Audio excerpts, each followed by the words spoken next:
हुआ फिर ऐसे? क्यों है पृथ्वी गोल? क्या है ब्लैक होल? सूरज में है गर्मी क्यों? चांद में है नरमी क्यों? सैटर्न को घेरे हुए खूबसूरत रिंग, साइज में यारो जुपिटर है प्लैनेट का किंग। वीनस की सुंदरता, यूरेनस की चाल, अपना सोलर सिस्टम यारो है बिल्कुल कमाल। यहाँ वहाँ देखो कितने सारे तारे, जी भर के देखो गैलेक्सी के नजारे, लेकिन सबके साथ नहीं किसी के बगैर, आओ करें हम तारों की सैर। 17 फरवरी सन 1600 रोम, एक शख्स को जिंदा जला दिया गया। वो आदमी था मशहूर इटालियन फिलोसोफर जियोडानो ब्रूनो। पर ब्रूनो को किस बात की सजा मिली थी? क्या उसने कोई चोरी की थी, किसी का खून किया था, या इससे भी संगीन अपराध किया था?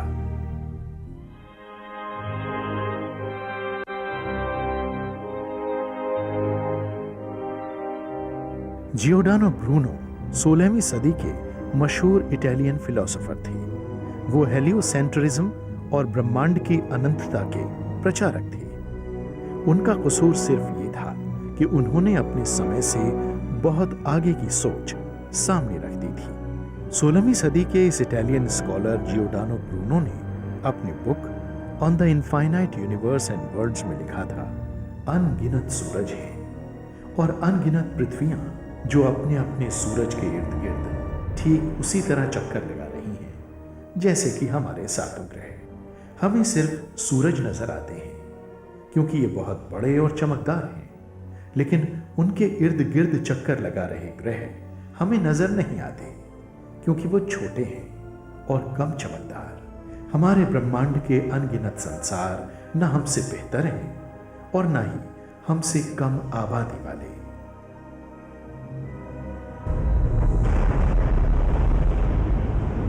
एक्सोप्लैनेट यानी एक ऐसा ग्रह जो हमारे सौर मंडल से परे किसी तारे के इर्द गिर्द चक्कर लगाता है। 19वीं शताब्दी के मध्य से ही एक्सोप्लैनेट्स वैज्ञानिकों की खोज और अनुसंधान का विषय बन चुके थे। सितंबर 2009 तक 374 एक्सोप्लैनेट्स ढूंढे जा चुके हैं जो 300 से ज्यादा अलग अलग तारों के चक्कर लगा रहे हैं, और हमारे सौर मंडल की तरह 2 या ज्यादा तारों वाले तकरीबन 40 मल्टीपल प्लैनेट सिस्टम्स भी खोजे जा चुके हैं। रेडियो एस्ट्रोनॉमर्स अलेक्जेंडर वोल्शकैन और डेल फ्रेल ने 1992 में सबसे पहले एक्सोप्लैनेट्स को खोजा। मगर ये एक्सोप्लैनेट्स किसी साधारण तारे का चक्कर नहीं लगा रहे थे, ये तो एक पल्सर के आगे पीछे घूम रहे थे। पल्सर एक महाघनत्व वाला किसी बहुत बड़े तारे का अवशेष होता है जो बेहद भीषण रूप से फटा हो। फिर अक्टूबर 1995 में जेनीवा यूनिवर्सिटी के माइकल मेयर और डीडियर क्वेलोज ने जब एक साधारण तारे 51 पेगासी के इर्द गिर्द चक्कर लगाते एक्सोप्लैनेट को खोजा तो पहला यथार्थ यानी जेन्युइन एक्सोप्लैनेट ढूंढ लिया गया था। ज्यादातर एक्सोप्लैनेट्स को खोजा कैसे जाता है? असल में जब भी कोई एक्सोप्लैनेट अपने सूरज यानी होस्ट स्टार के आगे से निकलता है तो उस सूरज की रोशनी थोड़ी सी कम पड़ जाती है। तारे की रोशनी में इस कमी को धरती पर मौजूद आधुनिक यंत्र माप लेते हैं, जिससे हमें मालूम पड़ जाता है कि वहां एक ग्रह मौजूद है। एक्सोप्लैनेट्स को खोजने के इस तरीके को कहते हैं ट्रांजिट मेथड। मोटे तौर पर एक्सोप्लैनेट को ढूंढने के लिए 2 और मुख्य तरीके इस्तेमाल किए जाते हैं। पहले को कहते हैं डॉपलर प्लैनेट सर्वेज और दूसरा होता है ग्रेविटेशनल माइक्रोलेंसिंग। अभी ढूंढे गए 90% एक्सोप्लैनेट्स डॉपलर प्लैनेट सर्वे का इस्तेमाल करके खोजे गए हैं। पर डॉपलर मेथड का सिद्धांत क्या है? डॉपलर इफेक्ट को समझने के लिए यह जानना जरूरी है कि साउंड यानी आवाज हम तक कैसे पहुंचती है। असल में आवाज किसी भी माध्यम में एक जगह से दूसरी जगह वेव के रूप में सफर करती है। इस वेव के दबे हुए हिस्से को कंप्रेशन कहते हैं और फैले हुए हिस्से को रेयरफैक्शन। 2 कंप्रेशंस या 2 रेयरफैक्शंस की लंबाई को वेवलेंथ कहते हैं।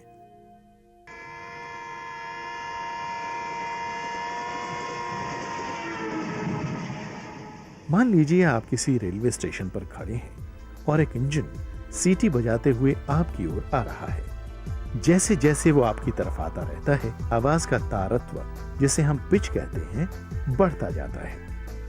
और जब वो आपके सामने से गुजर रहा होता है तो सीटी का तारत्व अपने चरम पर होता है।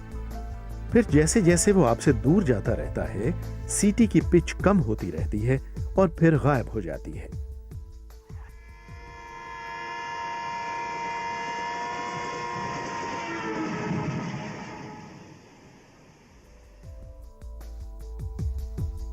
असल में होता यह है कि जैसे जैसे आवाज का सोर्स आपकी तरफ बढ़ता रहता है, उस आवाज की वेवलेंथ लगातार कम होती रहती है और जैसे जैसे वो आपसे दूर जाता है, वेवलेंथ बढ़ती जाती है।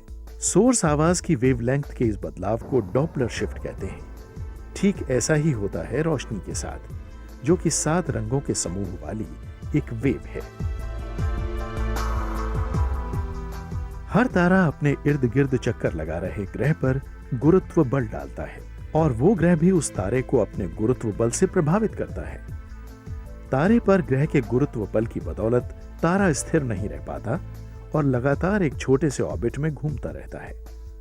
क्योंकि ग्रह के मुकाबले तारा बहुत ज्यादा भारी होता है, इसलिए उसका ऑर्बिट भी छोटा होता है।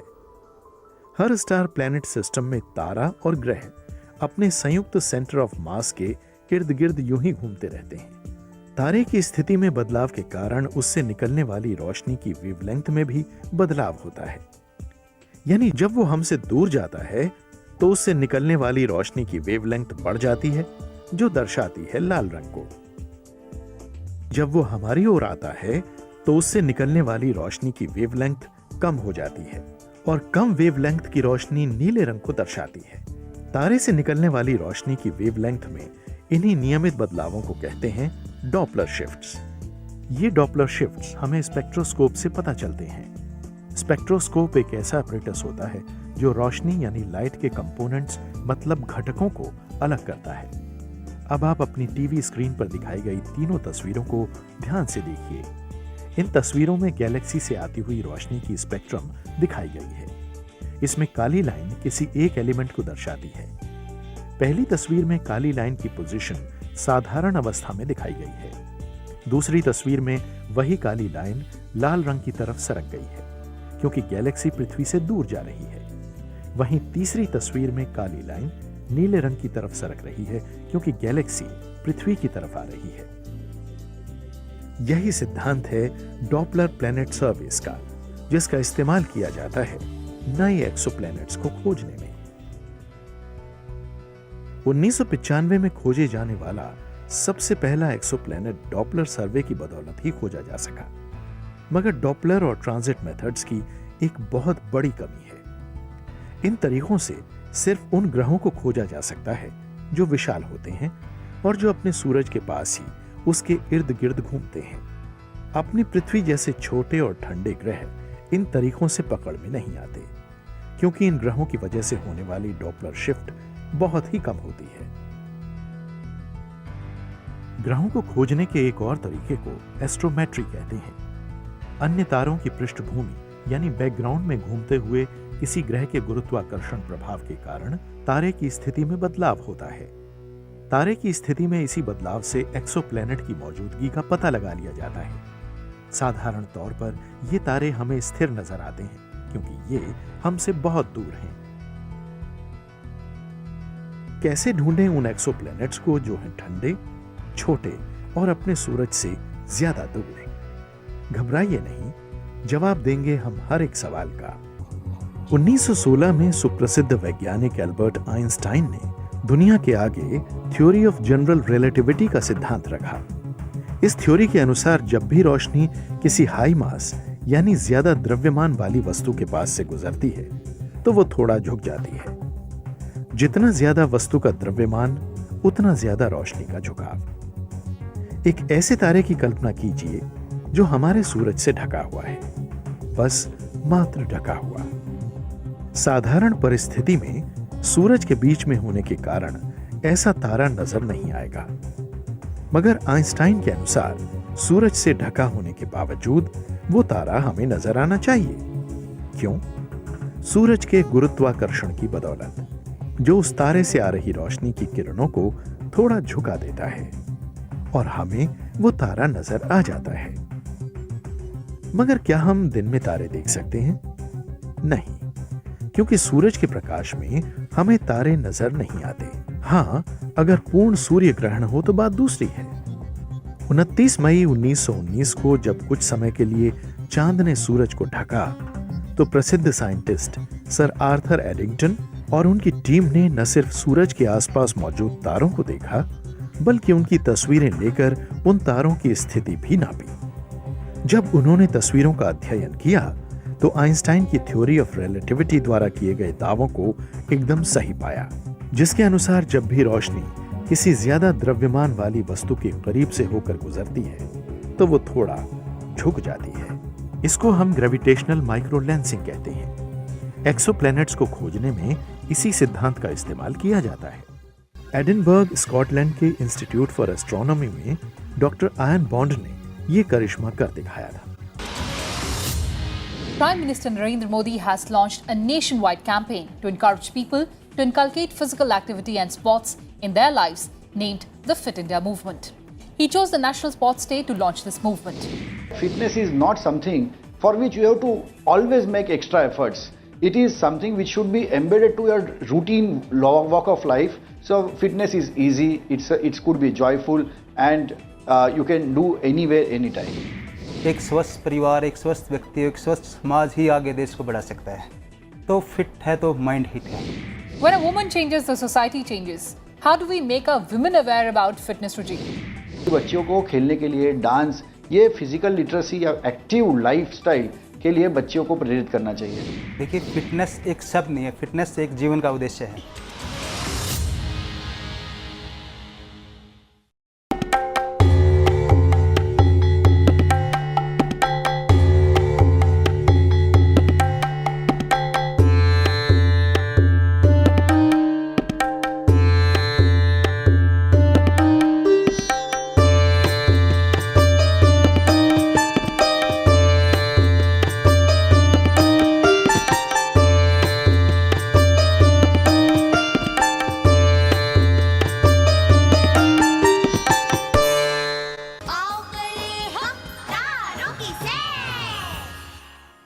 अंतरिक्ष में मौजूद किसी भी तारे से निकलने वाली रोशनी सीधी रेखा में यात्रा करती है, लेकिन हमेशा नहीं। जब भी कोई रोशनी किसी विशाल वस्तु के पास से होकर गुजरती है, तो वो उस विशाल वस्तु के ग्रेविटेशनल फील्ड की बदौलत अंदर की तरफ थोड़ा झुक जाती है।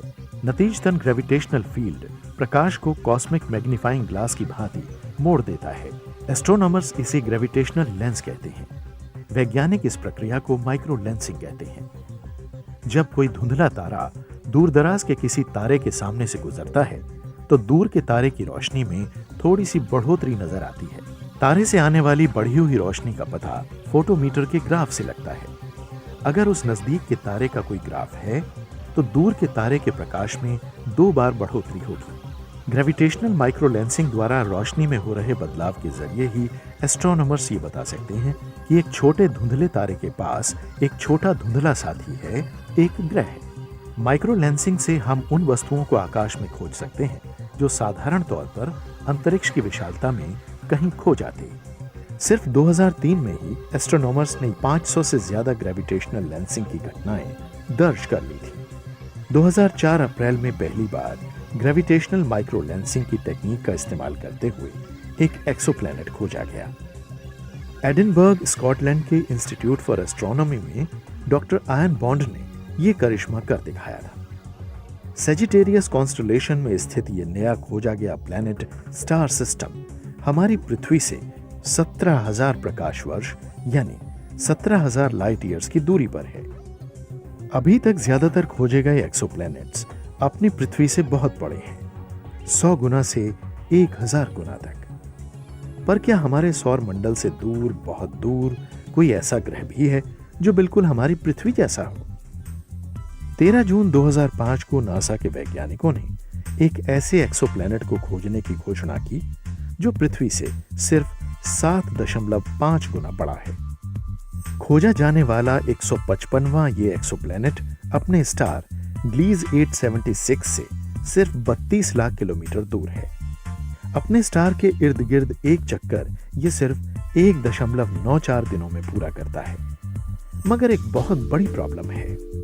दूर तो है ही, पर वो गर्म भी बहुत है। वैज्ञानिकों के अनुसार वहां तापमान 244 डिग्री सेल्सियस से 398 डिग्री सेल्सियस है। पर परेशान मत होइए, अभी खोज जारी है। जून 2008 में न्यूजीलैंड की माउंट जॉन ऑब्जर्वेटरी के एस्ट्रोनॉमर ने यह घोषणा की कि उन्होंने अब तक का सबसे छोटा एक्सोप्लैनेट खोज लिया था। माना जा रहा है कि MOA 2007 BLG 192 LB के नाम वाला ये ग्रह रॉकी एक्सोप्लैनेट है और वजन में हमारी पृथ्वी से सिर्फ 3.3 गुना बड़ा है। इस पर सही तापमान कितना है, इसके बारे में अभी जानकारी जुटाई जा रही है। चलो वजन में ही सही, अपनी पृथ्वी का दूसरे सौर मंडल में कोई भाई तो मिला। एक्सोप्लैनेट्स को क्यों खोजा जा रहा है, इनके बारे में क्यों जाना जा रहा है? एक महत्वपूर्ण सवाल जिसका जवाब हम ढूंढ रहे हैं वो है हमारे अपने सौर मंडल का निर्माण कैसे हुआ। एस्ट्रोनॉमर्स 350 से ज्यादा एक्सोप्लैनेट्स खोज चुके हैं जो किसी न किसी तारे के इर्द गिर्द चक्कर लगा रहे हैं। उन्होंने ये पाया है कि इनमें से ज्यादातर यंग स्टार्स धूल और गैस के डिस्क से घिरे हुए हैं। इनमें से कुछ डिस्क्स में पुच्छल तारों के होने के भी संकेत मिले हैं। एस्ट्रोनॉमर्स का मानना है कि ये धूल और गैस असल में नए ग्रह बनने की प्रक्रिया में है, शायद उसी तरह जैसे हमारे सौर मंडल में ग्रहों की रचना हुई। पर क्या ब्रह्मांड की इन दूर दराज और उथल पुथल वाली जगहों पर भी जीवन हो सकता है? 16 जून सन 2000 को अमेरिका के एरिज़ोना में एस्ट्रोनॉमर्स ने यह घोषित किया कि उन्होंने अपनी आकाशगंगा के बीच में स्थित एक विशाल गैस के बादल में शुगर का मॉलिक्यूल खोजा था।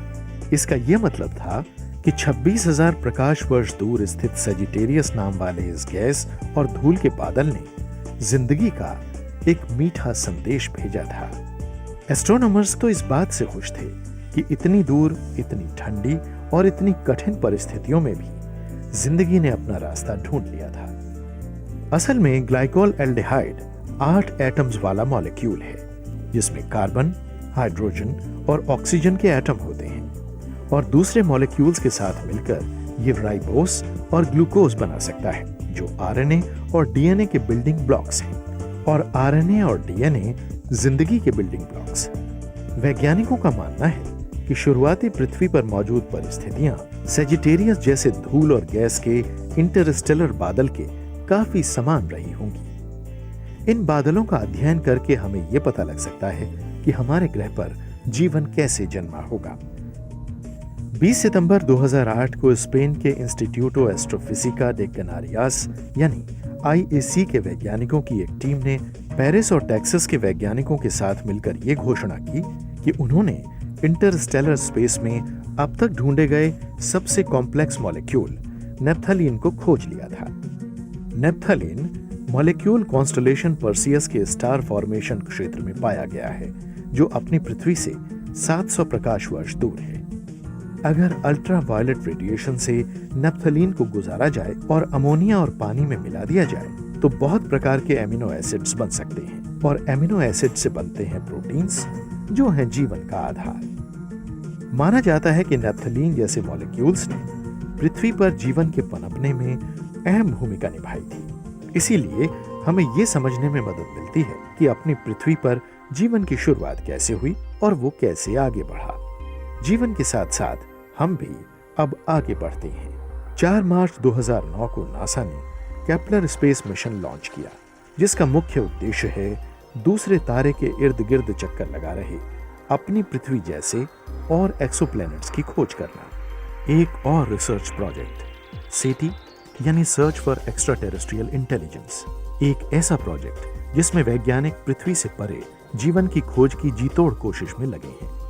ये लोग स्पेस से इंटेलिजेंट रेडियो सिग्नल पृथ्वी पर प्राप्त कर जिंदगी के निशान ढूंढने का लगातार प्रयास कर रहे हैं और उम्मीद है कि पृथ्वी से परे अगर कोई इंटेलिजेंट सिविलाइजेशन है तो हमें इंटेलिजेंट सिग्नल्स प्राप्त होंगे। तरल अवस्था में पानी के समंदर हैं, यही नहीं समंदर के तल पर गर्म पानी के झरने भी हैं। A historic move. Indian Army on the alert in the state. Army holds first recruitment rally after abrogation of Article 370. Indian Army steps up efforts to rebuild lives devastated by terrorism. From Hilkaka to Pir Panjal Range, RSTV reports from Ground Zero. Watch our special series, Eradicating Militancy, Ensuring Peace, every Tuesday at 10 p.m.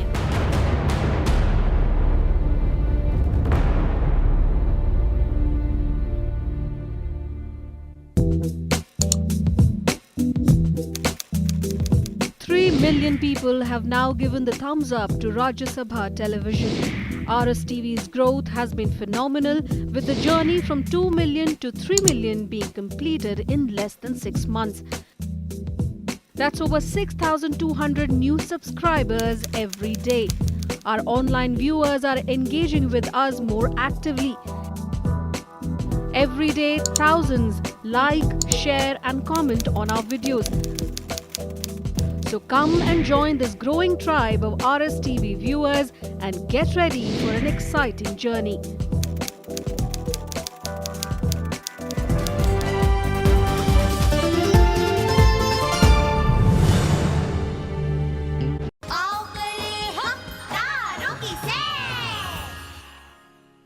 चलिए हम भी पृथ्वी से परे जीवन की संभावनाएं खोजने का प्रयत्न करते हैं। शुरू करते हैं अपने सौर मंडल से।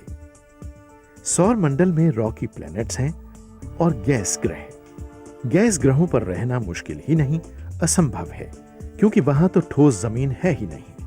अब बचे रॉकी प्लैनेट्स, तो बुध और शुक्र सूरज के बहुत करीब हैं, इसलिए बहुत गर्म भी। वहां तो हड्डियां जल जाएंगी और सुरमा रह जाएगा। हाँ, लाल ग्रह यानी मंगल से शुरुआत की जा सकती है। मंगल इसलिए क्योंकि माना जाता है कि अतीत में मंगल की सतह के नीचे पानी का भंडार था और जहां जल वहां जीवन। वो अलग बात है कि हमें अब तक मंगल पर जीवन का कोई सुराग नहीं मिला। और रही हमारे मंगल पर घर बनाने की बात, तो वो थोड़ा मुश्किल है, क्योंकि बाकी चीजें तो छोड़िए, मंगल पर औसतन तापमान ही -65 डिग्री है। आगे चलते हैं।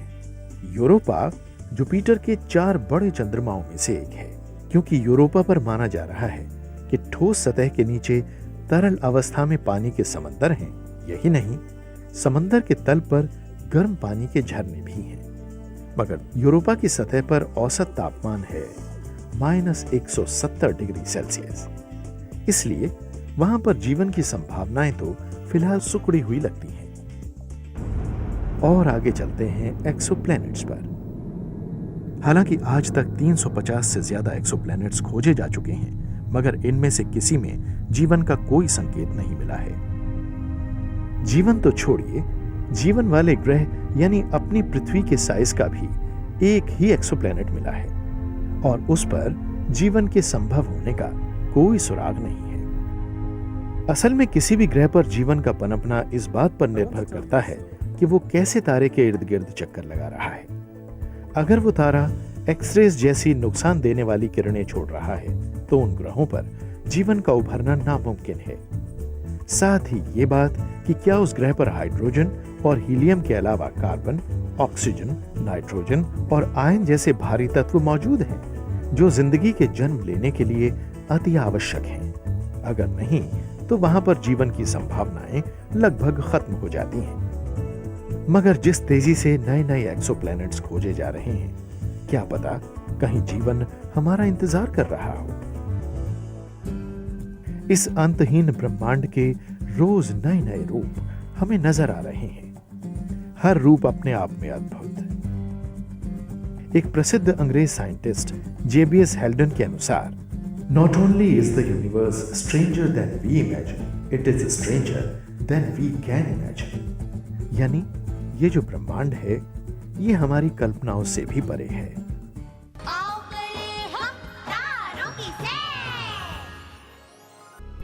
इस कार्यक्रम के बारे में आप हमें अपने सुझाव इस पते पर भेज सकते हैं। विज्ञान प्रसार, C24 कुतुब इंस्टीट्यूशनल एरिया, नई दिल्ली 110016। आप हमें मेल भी कर सकते हैं info@vigyanprasar.gov.in।